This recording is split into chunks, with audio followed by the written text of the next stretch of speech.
말씀은 북이스라엘과 남유다의 왕들에 대한 기록의 말씀입니다. 여러 많은 왕들이 있었는데 그 많은 왕들이 하나님의 언약 안에서 살던 왕들도 있었고 하나님의 언약 밖에서 살던 왕들도 있었습니다. 당연히 결과가 어떻게 되었을까요? 하나님 주신 언약 안에서 살던 왕들의 삶은 복되고 승리하는 삶이었지만 하나님의 언약 밖에서 살던 왕들은 결국 실패하게 되어지는 일을 당하게 되었습니다. 결국에는 북쪽 이스라엘은 주전 721년에 아수르에게 망하게 되고 남쪽 유다는 주전 586년에 바벨론에 의해서 망하게 되어집니다. 망한 이유는 다른 게 없습니다. 그렇게 화려하고 찬란하고 강력했었던 다윗 왕 시대를 이어서 솔로몬 시대까지 이스라엘 나라는 정말 주변에 어떤 나라도 넘볼 수 없는 강력함을 가지고 있었는데 솔로몬 이후에 우상 숭배하게 되면서 나라가 남북으로 그렇게 나뉘어지게 되고 결국은 아수르에 의해서 북쪽은 망하고 그리고 바벨론에 의해서 남쪽은 망하게 됩니다. 물론 하나님이 다시 회복시키시는 역사가 일어나게 되었는데 그 모든 나라가 망하게 되어진 배경에는 나라가 힘이 없어서 똑똑한 사람이 없어서 무기가 없어서 그랬던 것이 아니라 하나님의 언약 안에 있지 못하고 우상 숭배하는 가운데 있었기 때문에 결국은 망하게 되었음을 성경 우리에게 증거하고 있습니다. 사랑하는 여러분, 하나님을 사랑하시기 바랍니다. 하나님만 사랑하시길 바랍니다. 하나님 주신 언약 안에서 사시길 바랍니다. 그것이 승리하는 길이고 그것이 바로 복된 길이 됨을 우리는 알아야 합니다. 오늘 우리가 보게 되는 이 말씀은 이런 시대에 북이스라엘에서 활동하던 엘리사 선지자에 대한 사건입니다.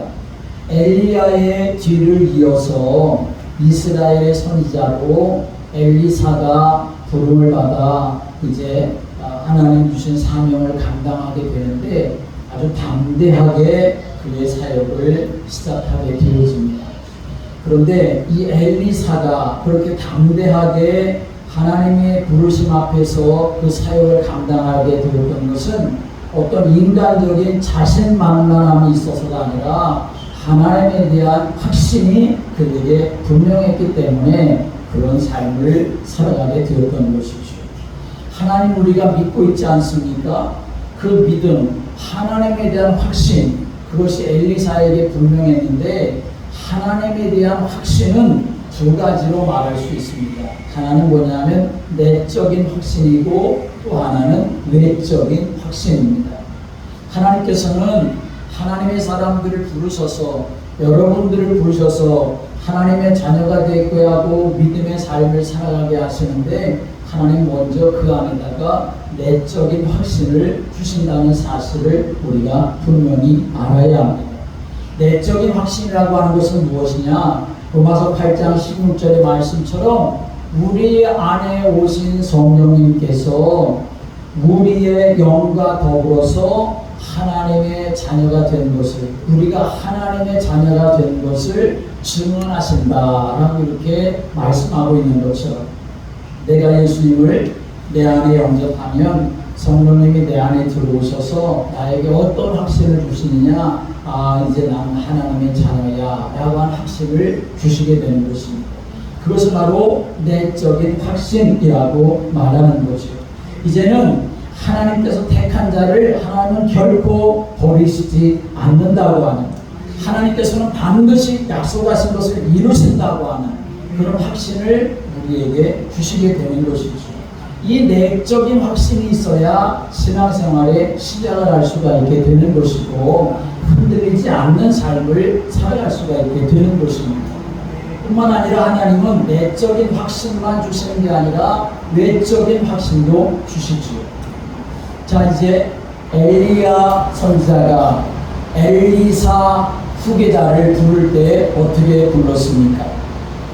엘리사를 찾아갔을 때 엘리사는 뭐하고 있었습니까? 12결이 솟다가 땅을 밭을 갈고 있지 않았습니까? 그런데 엘리야가 엘리사를 부를 때에 그 엘리사가 어떻게 했습니까? 주저주저하거나 먹먹먹하지 아니하고 집에 돌아가 그 소를 잡고 그리고 밭을 갈고 있었던 그 쟁기를 불쏘시개 삼아가지고 그 하나님 앞에 제사를 드리며 그 고기를 이웃에게 다 나눠주면서 당장 그 집을 떠나 엘리야 선지자를 따르게 되는 장면을 열왕기상 19장에서 우리가 볼 수 있습니다. 엘리사가 어떻게 그렇게 할 수가 있었느냐? 그것은 그 안에 내적인 확신이 분명했기 때문에 그랬던 것입니다. 아, 하나님 나를 선택하셨구나. 하나님 나를 부르시는구나. 하나님 나에게 사명을 주시는구나 라고 하는 이 확신이 분명했기 때문에 그는 주저하거나 머뭇거리지 아니하고 엘리야 선지자를 따라서 나서게 되었던 것이고 담대하게 하나님 주신 사명을 감당할 수가 있었던 것이고 그런 엘리사에게 하나님은 외적인 확신도 주십니다. 이제 엘리야 선지자가 하늘로 승천하게 되어지죠. 이 땅에서 죽음을 보지 않고 하늘로 승천한 사람은 구약시대에는 엘리야 선지자 한 사람이었습니다. 그 하늘로 올라가는 그 엘리야를 바라볼 때에 엘리야가 엘리사에게 말합니다. 너 뭘 원하느냐 했을 때에 당신이 가졌었던 그 능력의 갑절을 내가 원합니다 라고 이렇게 간절히 구했죠. 그랬더니 하늘로 올라가던 엘리야가 겉옷을 벗어서 엘리사에게 던져주게 되어집니다. 그리고서는 이제 엘리야가 하늘로 올라가 더 이상 보이지 않게 되었을 때에 엘리사는 어떻게 했냐면 그 엘리야가 입었던 그 겉옷을 자기가 취하여 가지고 요단강물을 막 내리치면서 엘리야의 하나님 어디에 계십니까? 라고 이렇게 외치게 됩니다. 그러자 하나님께서 어떤 능력을 보여주시냐 하면 그 요단물이 이리저리 갈라지는 역사를 하나님께서 보여주십니다. 왜 그렇게 하셨느냐? 이 엘리사에게 이제는 내적인 확신뿐만 아니라 엘리야의 능력이 너에게 같이 임하게 되었다고 하는 외적인 확신도 하나님이 이 엘리사에게 보여주게 되었던 것이죠. 그로 인하여서 엘리사는 더 강력하게 하나님이 주신 사명을 감당할 수가 있게 되었습니다. 성경을 보면 이 엘리사가 엘리야에게 갑절의 능력을 구했다라고 이렇게 말씀하지 않았습니까? 그 성경을 보면 엘리사는 엘리야 선지자가 했었던 놀라운 기적보다도 그 말 그대로 갑절로 더 하나님의 능력과 기적을 행하는 것을 성경 우리에게 증거하고 있습니다. 여러분, 구약의 엘리야나 엘리사뿐만 아니라 오늘 저와 여러분에게도 마찬가지인 줄을 믿으시기 바랍니다. 예수님은 승천하실 때에 제자들에게 뭐라고 말씀하셨습니까? 마태복음 28장 20절의 말씀을 볼지어다 세상 끝날까지 내가 너와 항상 함께 있을 것이다 라고 이렇게 약속하지 않았습니까? 오늘도 주님은 우리와 함께 하시는 줄을 믿으시기 바랍니다. 그러므로 우리 하나님 앞에 구해야 합니다. 하나님, 내가 믿음이 연약해지지 아니하도록 흔들리지 아니하도록 나에게 날마다 내적인 확신을 더하여 주시고 뿐만 아니라 내가 삶을 살아가는 동안 하나님이 나와 함께 하신다고 하는 그 증거를 보여주시는 외적인 확신도 나에게 더하여 달라고 하나님 앞에 은혜 구하고 내적으로나 외적으로나 여러분이 하나님의 사람으로 든든하게 세워지는 복된 역사 있게 되기를 주님의 이름으로 축복합니다. 오늘 본문의 말씀은 하나님께서 엘리사 선지자에게 보여주신 첫 번째 기적 사건입니다. 그 사건이 뭐냐면 여리고라고 하는 지역이 있었는데 그 여리고 성의 물의 근원을 치유한 사건이 오늘 본문의 내용입니다. 여리고 성은 아름다운 도시입니다. 여러분, 이스라엘 땅 그곳은 모든 지역은 다 척박한 땅 아닙니까? 사막 지역이지 않습니까? 그런데 그 척박한 광야의 땅에 이 사마리아 성, 사마리아 지역은 종려나무 성이라고 불릴 정도로 종려나무가 무성한 곳입니다. 종려나무가 그렇게 무성할 수 있는 것은 그 땅이 비옥하고 아름답다고 하는 것을 말하는 거죠. 모세가 이스라엘 백성들을 이끌고 하나님이 약속하신 가나안 땅을 이제 향해서 갈 때에 모세는 못 들어갔지요. 마지막에 가나안 땅 가까이 갔을 때에 느보산이라고 하는 곳에 올라가가지고 그 가나안 땅을 바라보았을 때에 그 모세가 과연 젖과 꿀이 흐르는 땅이다 라고 이렇게 말하는데, 그 땅은 바로 이 여리고성을 바라보면서 했었던 그 말이 바로 젖과 꿀이 흐르는 땅이다 라고 이렇게 말을 했습니다. 창세기 13장에 말씀 오면 아브라함과 롯이 이제 같이 살다가 더 이상 많아지니까, 식구가 많아지니까 같이 살 수가 없게 되었을 때 아브라함이 자기의 조카 롯에게 너가 먼저 선택하라 해가지고 자기 조카 롯이 먼저 선택해서 바라보았던 곳이 어디냐면 요단 지역이었습니다. 요단 지역은 물이 풍성하고 풀이 초목이 풍성한 곳이었습니다. 그래서 이 롯이 그 요단 지역을 바라보았는데 그 요단 지역이 바로 여리고성이 있었던 그런 곳입니다. 근데 롯이 그 땅을 바라보면서 뭐라고 말하냐 하면 마치 여호와의 동산과 같다라고 말할 정도로 그 여리고 지역은 그렇게 정말 아름답고 비옥한 땅이었다는 거죠. 그래서 이 여리고성의 지도자들도 오늘 엘리사 선지자를 만나서 뭐라고 말하냐면 19절에 말씀 보면 그 성읍 사람들이 엘리사에게 말하되 우리 주인께서 보시는 바와 같이 이 성읍의 위치는 좋으나 라고 이렇게 말합니다. 이 성의 위치가 얼마나 좋은지, 그 여리고라고 하는 지역은 구약의 여호수아 시대에 보면 난공불락과 같은 그런 지역이었습니다.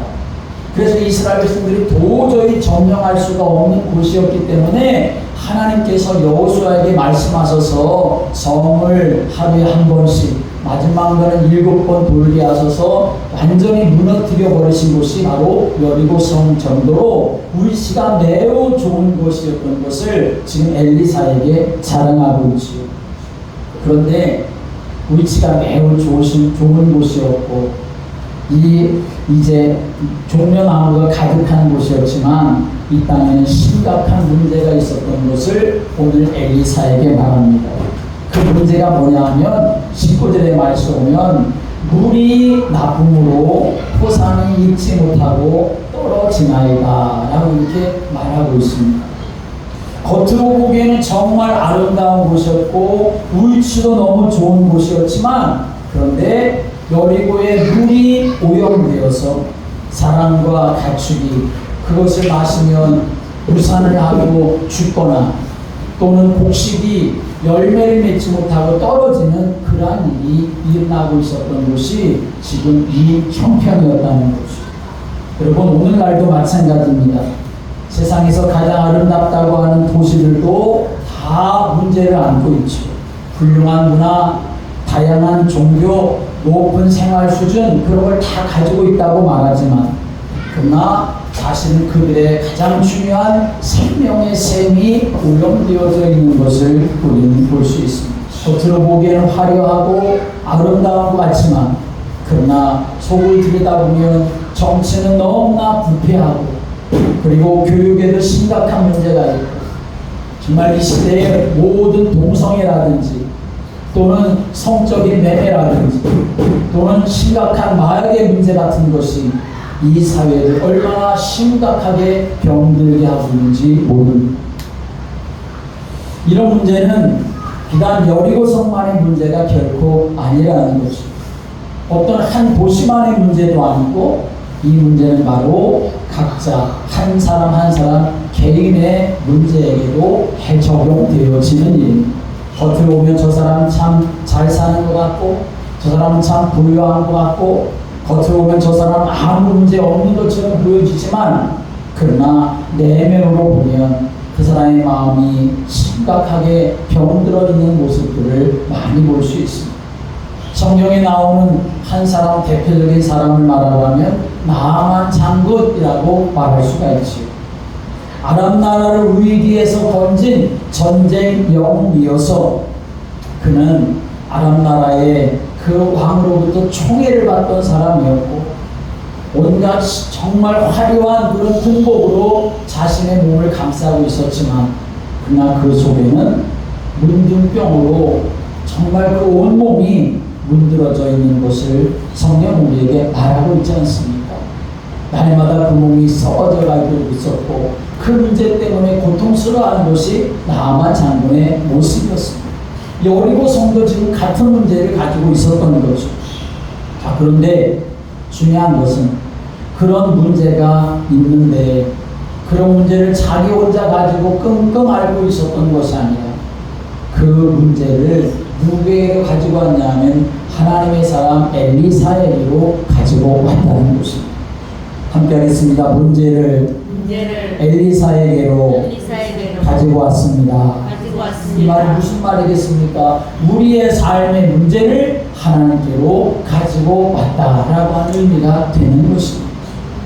기도로 하나님께 우리가 나아가면 하나님 우리의 기도를 들으시고 우리를 고치시고 우리를 위기에서 건지시고 우리를 치유하시고 회복하시는 하나님이 되심을 믿으시길 바랍니다. 그리고 우리 하나님께로 나아가야 되고 우리는 하나님 앞에 우리의 문제를 맡기고 기도하는 그러한 성도가 되어야 하는 것입니다. 사람들이 문제를 가지고 왔을 때에 엘리사는 어떤 해결책을 이제 제시했는지 성경 우리에게 잘 보여주고 있죠. 오늘 엘리사는 새 그릇에다가 소금을 담아오라고 했고, 그리고 그것을 가지고 물의 근원으로 가지고 가서 그 소금을 물의 근원에다가 뿌렸다라고 이렇게 말씀하고 있죠. 20절과 21절 같이 읽어볼까요? 20절 시작. 엘리사가 이르되 새 그릇에 소금을 담아 내게로 가져오라 하매 곧 가져오니라. 엘리사가 물 근원으로 나아가서 소금을 그 가운데 던지며 이르되 아멘. 여기 보면 엘리사는 물 근원으로 가서 소금을 그 물 근원에다가 뿌렸다, 던졌다라고 이렇게 말씀하고 있습니다. 이것은 일종의 물을 정결케 하는 의식을 행하는 모습입니다. 원래 물 근원의 생명을 물의 근원은 생명을 주기 위한 것인데, 그런데 오늘 이 물은 어떻게 되고 있습니까? 오히려 그 물 마시면 짐승이나 사람의 그 생명이 죽고, 그리고 곡식이 열매를 맺지 못하고 떨어져 버리는, 오히려 생명을 주는 것이 아니라 사망을 주는 것이었는데, 그런데 엘리사가 소금을 그 물에 뿌린다고 하는 것은 정결케 하는 의식, 그 물을 깨끗게 하는 의식을 행한 것입니다. 그런데 놀라운 것은 그 물이 깨끗하게 됐다라고 이렇게 말씀하고 있습니다. 이것은 하나님께서 엘리사에게 보여주신 첫 번째 기적의 사건, 외적인 확신을 다시 한번 갖게 하시는 그러한 사건이지요. 그런데 오늘 우리가 여기서 잘 보아야 할 것은, 사람들이 이제 그 문제를 엘리사에게 가져왔을 때에 엘리사가 소금을 가져오게 하고, 그 소금을 어디로 가서 뿌렸냐 하면 물 근원으로 가서 그 소금을 뿌렸다라고 하는 것입니다. 함께 하겠습니다. 물 근원으로 가서 소금을 뿌렸다는 것입니다. 여러분, 무슨 사건이든지 무슨 일이든지 근원이 있다는 것을 우리는 알아야 합니다. 문제의 뿌리, 사건의 뿌리가 있다는 것이죠.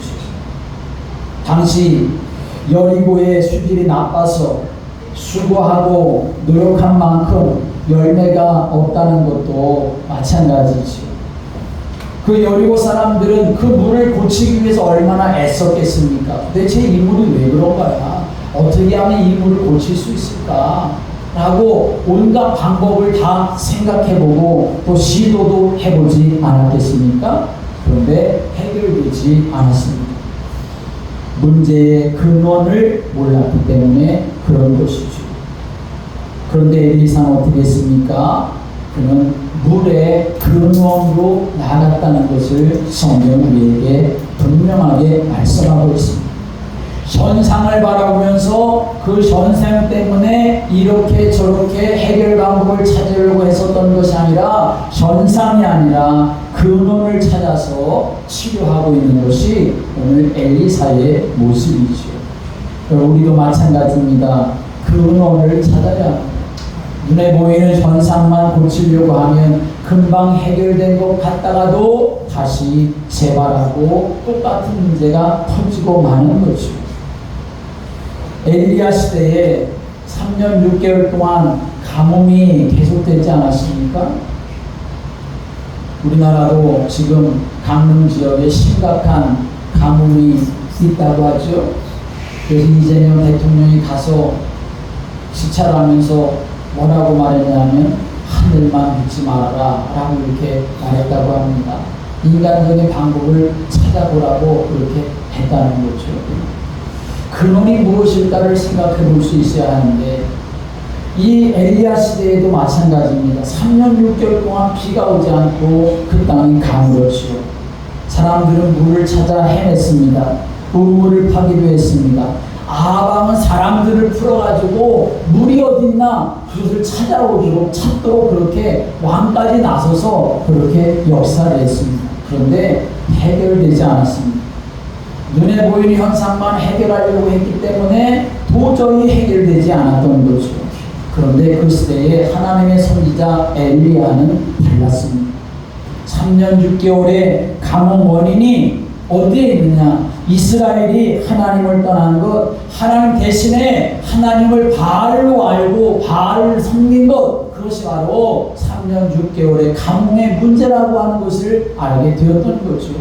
그래서 엘리야는 어떻게 합니까? 그 문제의 근원을 하나님께로 가지고 나아가서 갈멜산에서 이 아합과 바알과 아세라의 그 선지자들 850명과 엘리사가 함께 영적인 대결을 해서 하나님이 참 하나님을 알게 하고 그리고 그 모든 거짓 선지자들 다 쳐 죽이고 이제 하나님 앞에 엘리야가 기도하니까 그 손바닥만한 구름이 떠오르는 것으로 시작해가지고 3년 6개월 동안의 가뭄이 해결되어지는 하나님의 놀라운 응답을 누리게 되었던 것을 성경 우리에게 증거하고 있습니다.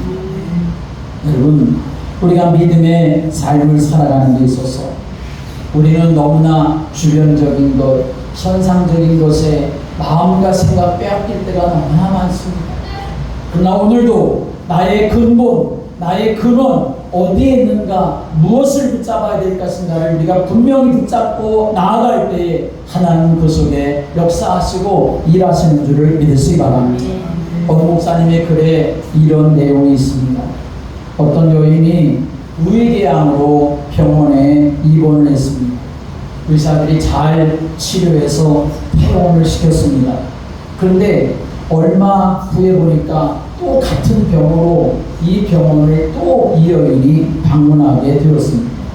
그래서 또 며칠 동안 그렇게 입원해서 잘 치료받아가지고 퇴원을 했습니다. 그런데 또다시 이 여인이 같은 병으로다가 이 병원에 다시 들어오게 되어진 것입니다. 그저 입원하고 퇴원하는 것을 반복하니까 의사들은 훌륭한 의술로 겉에 드러난 위궤양을 잠시 그때만 치료할 뿐인데 다시 재발하고 해서 그 병원에 계시는 목사님이 원목 목사님이 그 여인을 만나서 상담을 했습니다.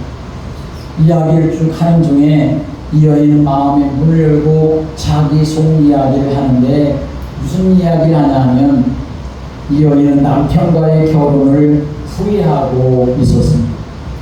남편을 미워하고 있었고 하나부터 10까지 다 맞지 않는다고 이렇게 말하고 그래서 늘 불안하고 자기는 늘 불행하다고 그렇게 생각하고 있었던 거죠. 그렇기 때문에 그것이 바로 우리 교양의 원리였던 것입니다. 목사님이 그렇게 조언을 했습니다. 자신이 바꿀 수 없는 것은 그대로 받아들이는 것이 지혜입니다. 당신이 다시 결혼할 수 없다면 지금의 상황을 그대로 받아들이십시오. 어떤 남자를 만나도 다 그놈이 그놈입니다 하고 이렇게 말씀하더라는 거죠. 그러면서 한 가지 분명하게 빼놓지 않고 하시는 말씀이 뭐냐면 그러나 남편을 위해서 기도하십시오 라고 이렇게 그 여인에게 권면했습니다. 이 여인은 목사님의 조언을 듣고 그날부터 남편을 사랑하기로 결심하고 남편을 위해서 기도하기를 시작했습니다. 어떻게 되었을까요? 그 후부터 우리기양에 걸리지 않고 다시는 병원에 오지 않았다는 것입니다. 근원이 치료되었기 때문에 이 여인이 그럴 수가 있었던 거죠. 여러분, 우리 인생의 근본적인 문제가 무엇입니까? 우리 사회가 많은 문제로 고통당하는 근본적인 이유가 무엇입니까? 성경은 분명하고 명확하게 답을 우리에게 주고 있습니다. 인생이 가지는 수많은 문제의 원인, 근원의 문제, 그것은 바로 죄라고 말씀하고 있습니다. 돈이 없다는 것, 못 배웠다는 것, 그것도 문제가 아닙니다. 여러분, 과거에 가난했던 우리나라는 경제만 일으키면 될 것이라고 생각을 해서 잘 살아보자 하면서 열심히 노력하고 애써서 국민소득이 얼마나 올랐습니까? 세계 강대국이 될 만큼 그렇게 놀라운 경제 대국이 되었습니다. 그런데 여러분, 그렇다고 우리나라의 문제가 다 해결됐습니까? 아니죠. 오히려 갈등이 더 심해지고 힘들기는 더 힘들어지고. 그 이유가 무엇인가? 그것은 잘 살기에 잘 사라지는 것, 돈이 많아지는 것, 학식이 많아지는 것, 그것이 바로 우리 인생의 근본적인 문제를 해결하는 길이 결코 아니라는 것입니다. 여리고의 물이 오염된 것처럼 우리의 인생을 불안하게 하고 우리의 몸과 마음과 영혼을 오염시키는 것이 있는데 그것은 바로 죄라고 하는 것입니다. 죄가 하나님과 우리 사이를 갈라놓고 죄가 하나님으로부터 오는 생명의 빛을 가려버려서 그래서 우리 인생에 심각한 문제들이 계속 되어지고 있는 것이죠.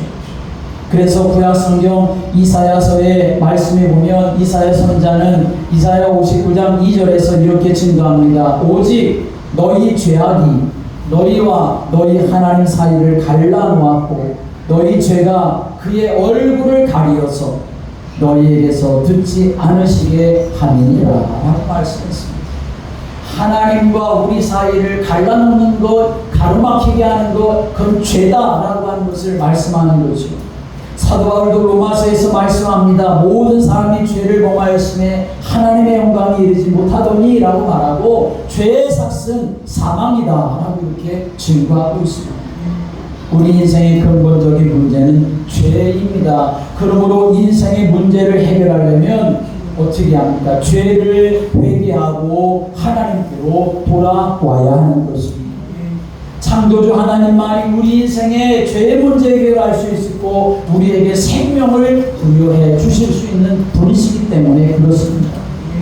그래서 오늘 본문은 오염된 물에 소금을 던졌지만 그 물의 근원을 고친 것은 소금이 아니라고 엘리사는 분명히 말합니다. 오늘 21절을 다시 한번 읽어볼까요? 21절 시작. 엘리사가 물 근원으로 나아가서 소금을 그 가운데 던지며 이르되 여호와의 말씀이 내가 이 물을 고쳤으니 이로부터 다시는 죽음이나 열매 맺지 못함이 없을지니라 하셨느니라 하니 아멘. 엘리사가 분명히 물 근원에다가 소금을 뿌려서 물이 고쳐졌지만 엘리사는 분명히 사람들에게 말합니다. 뭐라고 말합니까? 여호와 하나님이 내게 말씀하셨는데 내가 이 물을 고쳤다 라고 이렇게 말씀하고 계시다는 것입니다. 물을 고친 것은 소금이 아니라 하나님이시라는 거죠. 하나님께서 소금이라고 하는 도구를 통해서 그 물에다가 생명을 불어 넣어주시고 그 물을 고치셨다는 말씀입니다. 여기서 우리도 마찬가지고 교회도 마찬가지로 세상에 내놓을 해답은 무엇이냐? 그것은 바로 오직 여호와 하나님 한 분이시라는 사실을 우리가 알아야 합니다. 그 여호와 하나님의 말씀만이 우리가 그리고 교회가 세상에 내놓을 해답이라는 사실이라는 것이죠. 물론 교회는 세상을 섬겨야 합니다. 할 수 있으면 복지사업도 할 수 있어야 되고 구제도 해야 되고 어떤 좋은 캠페인을 할 수도 있어야 되겠죠. 그러나 영혼을 살리는 것은 그런 것으로 되는 것이 결코 아니라는 사실입니다. 영혼을 살리는 것, 그것은 엘리사가 분명히 오늘 선포하고 있죠. 하나님의 말씀이 내가 이 물을 고쳤으니 라고 이렇게 말씀하고 있다는 사실입니다. 그렇습니다. 여리고성의 물을 고친 것은 소금이 아니라 하나님 자신이고 그분의 말씀인 줄을 믿으시기 바랍니다. 만약 소금이 물을 고친 것이라면 소금기가 다 해져버리면 그 물이 다시 어떻게 되겠습니까? 다시 오염이 돼서 죽이는 물이 되고 말겠지요. 그러면 또다시 소금을 던져야 되고 또다시 소금을 던져야 되겠지요. 그러나 소금을 던졌는데 그때부터 지금까지, 지금으로부터 그 역사는 어느 정도 역사냐면 3000년 정도 되는 그러한 세월인데 그 물이 아직도 좋게 유지되고 있고, 그래서 그 샘물을 지금도 엘리사의 샘물이라고 사람들이 이름 붙여서 말하고 있습니다. 여러분, 세상은 돈만 있으면 다 될 것 같고 권력을 잡으면 다 가진 것 같고 자기 몸을 위해서는 열심히 운동도 하고 영양제 많이 먹고 그러면 다 될 거라고 생각하지만 결코 그렇지 않다는 사실을 우리는 알아야 합니다.